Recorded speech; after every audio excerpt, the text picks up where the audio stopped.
So Brian Kemp won the Republican primary down in Georgia. I lived in Georgia. Louise and I lived in Georgia for a little over a decade.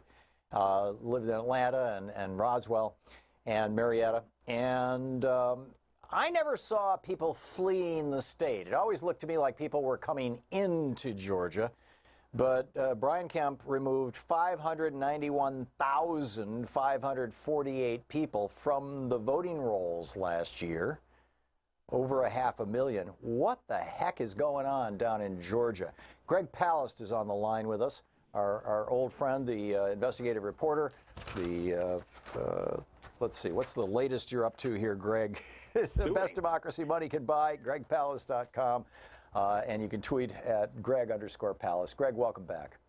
Glad to be with you, Tom. So what's the deal here? We've got the guy who's now running on the Republican ticket for governor of Georgia against Stacey Abrams, this brilliant Democrat. The guy who's running against her last year pulled almost 600,000 people off the voting rolls of Georgia. I'm real familiar with that state. 500,000 people did not leave the state of Georgia last year.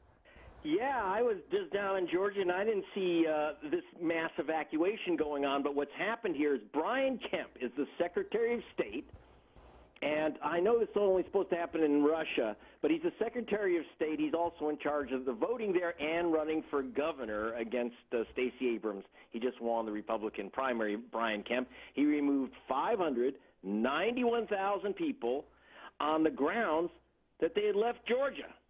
Okay, and this is the new purge method of purging voters. Now, you have to understand, no, 500,000 people did not leave Georgia. Yeah, I was going to say, where are the FEMA camps? I mean, I don't get it. Yeah, right. Okay, so what's happened is, and by the way, it's not just any people.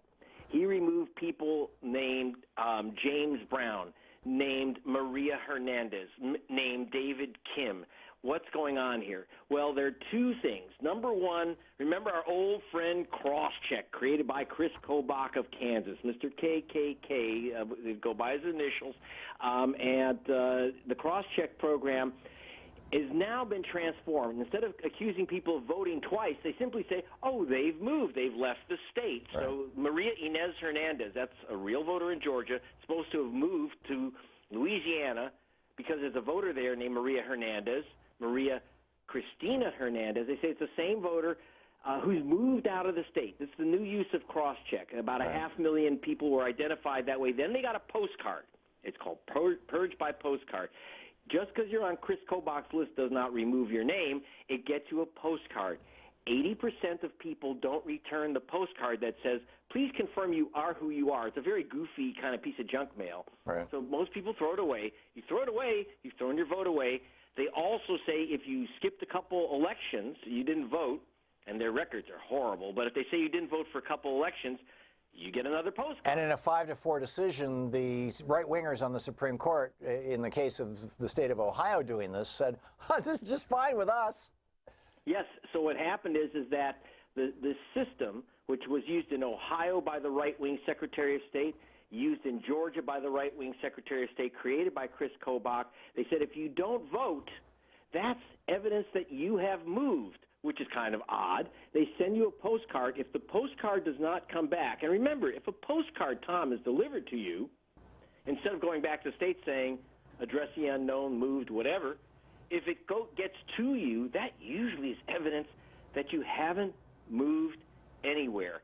So this, and by the way, the most important thing to know is that the lists used, both the people who supposedly skipped voting, the people who didn't return the postcards, the people on the cross-check list, overwhelmingly voters of color. For example, just because you're homeless doesn't mean you're voteless. You get to vote.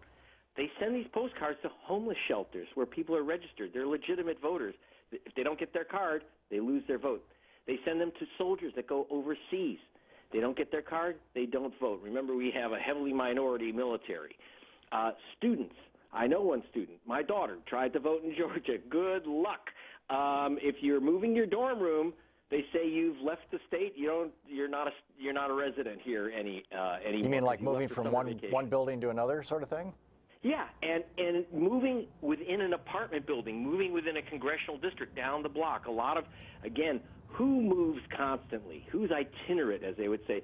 That's young poor people, young people, people of color, renters, as opposed to homeowners. Right. An older suburban white homeowner is 900% more likely to return this postcard than a young voter of color that's a renter or in a dorm room. Sure. So it's a racial purge system. It's 591,000 voters, and Stacey Abrams herself looked at the list and said, "My God," because she hadn't seen the list. It's being kept secret.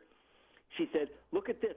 They're removing voters who've moved, but dig this. They've moved into the state." Stacey Abrams herself did that analysis of the list for me. She is the minority leader of the House, an African-American woman running historically for governor. And so what we're doing about it with the Reverend Jesse Jackson, with the Reverend Joseph Lowery's organization, Helen Butler, great voting rights advocate in Atlanta, we've put Brian Kemp as Secretary of State, wants to be governor, on notice that we're going to sue him in federal court under the National Voter Registration Act for violating the voting rights of 500,000 Georgians just so he can elect himself governor. He will be sued. We put him on 90-day notice. He's got about 35 days left to give us the names of the people he has removed, because we're going to put them back on. And we're suing him in federal court if he doesn't cough up the list of the purged. Are you optimistic that this legal tactic of yours might actually work? And if so, why is the Democratic Party doing this in every single state controlled by Republican secretaries of state who have been on this binge? I mean, they've purged millions of people from the voting rolls in the last few years. Well, we filed notices of lawsuits in 26 states. Almost all of these are Republican officials purging like there's no tomorrow. And there is no tomorrow for Republicans if they don't get these voters of color off the voter rolls and the young people off the voter rolls. We have had zero help from the Democratic Party, but it's been voter rights organizations, Hispanic groups in Arizona and the great John Brakey, the Reverend Jesse Jackson, Illinois, the Reverend Joseph Lowery's organization in Atlanta, Gary Flowers, the great voting rights advocate out of Virginia. But, you know, I'm not waiting for the Democratic Party to save our rights. We have to save our own voting rights. Go to gregpalast.com if you want to participate in this historic lawsuit against the guys who are making historic, bonfires out of the voter rolls. Yeah, this is breathtaking. How just in our face these guys have gotten. It's got to be that they're desperate. It's got to be that they're flailing around the edges. Greg, I'm curious your thoughts on the. There was an article over on the Root last week, and we had somebody call in about it. I checked it out, and the author was talking about how the exit polls in numerous states showed Clinton winning, but the voting machines showed Trump winning. And that might be because of purges. People were given provisional ballots, or it might be because the machines were actually hacked. But that article has been taken down. The publisher said there might be some inaccuracies, and I don't know where those inaccuracies are. Do you know anything about that?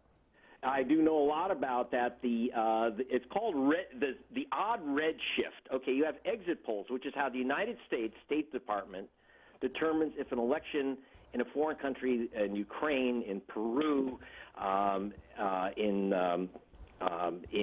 the Balkans, that's how we determine if an election is honest, if the exit polls match the ultimate decision. Well, the exit polls showed Hillary Clinton won. What happened in certain states, including Michigan and Wisconsin and Pennsylvania? What happened is that, for the most part, it's people who were purged. We had ready 2.7 million provisional ballots, which people were handed because their names are not in the voter rolls. 2.7 million provisional ballots were not counted. In those three states? Yeah, no, 2.7 million nationwide. The nation. Okay. We had 75,300 votes, for example, not counted in Michigan, and Trump only won by 10,700. Almost every one of those uncounted votes were from broken down machines in Detroit and Flint. The machines that read, they're paper ballots, but they're read by machines. The machines broke down and didn't switch it's not like some guy pulled a switch and switched the votes from Clinton to Trump. They simply didn't count the votes in Detroit. They didn't count votes in Milwaukee. They didn't count votes in Madison, where students are. Milwaukee's an African-American city. We had tremendous problems in Philadelphia and in Pennsylvania and throughout the nation. And it goes back, and you're going to see this, what I'm really afraid of in Georgia. Georgia has just become the Deep South first minority majority state because you've had this massive influx, especially the Asian American community, which has been a particular, by the way, Jack Kemp's particular target is to go after the Asian American community, which has come in. There's kind of like you mean Brian Kemp highway. And because Asian Americans vote like they've turned black. About 75% of Asian Americans vote Democratic now, and that scares the hell out of Brian Kemp. He cannot win if Asian American voters are allowed to vote, and he knows that, and certainly students and black voters and Hispanic voters, another growing population in Georgia. So if you're going to do a purge that will sweep up those subpopulations or those ethnic populations, whatever the proper demographic word is, you do it by looking for common names.